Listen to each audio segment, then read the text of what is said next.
ஏன்னா அவர் தமிழ்நாட்டினுடைய துணை முதல்வராக வர்றதுனால தமிழ்நாட்டில் திமுக பெரிய அளவுக்கு அவங்கள ஒன்றும் மனசு மாற்றிட போகிறதில்ல. தமிழ்நாடு அரசாங்கம் அல்லது தமிழ்நாட்டினுடைய அமைச்சர்கள் திமுக என்னென்ன செய்து கொண்டு இருக்கிறார்களோ அதை இன்னும் அதிகமாக தான் செய்வார்கள். அதாவது என்னென்ன தமிழ் மக்களுக்கு தீங்கு செய்து கொண்டு இருக்கிறார்களோ அந்த தீங்கு இன்னும் இரட்டிப்பாகும். அமைச்சர்கள் தீங்கு செய்வது இரட்டிப்பாகும் அப்படிங்கிற 2 மடங்கு ஆகும் அப்படின்னு தீங்கு செய்வாங்க. அவருடைய கருத்தை நான் முற்றிலுமாக மறுக்கிறேங்க.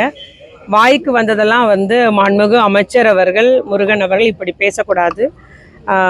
இது கட்சியினரும் நம்முடைய திராவிட முன்னேற்ற கழக தலைமை மற்றும் தொண்டர்கள் முடிவு செய்து அவருக்கு துணை முதலமைச்சர் கொடுக்க வேண்டும் என்ற கோரிக்கை இருக்கிறது. முடிவு நம்முடைய மாண்பு முதலமைச்சர் அவர்கள் தான் இறுதி முடிவு எடுக்கக்கூடிய நிலையில் உள்ளார். இதில் பிற கட்சியை சார்ந்தவர்கள் என்ன அவர்களுடைய கருத்தை சொன்னாலும் அது நல்லதுக்கானது என்பதை நாம் எடுக்க முடியாது. அதனால அவங்க வாய்க்கு வந்ததாக திராவிட முன்னேற்ற கழகத்தின் மீது அவர்கள் இந்த மாதிரி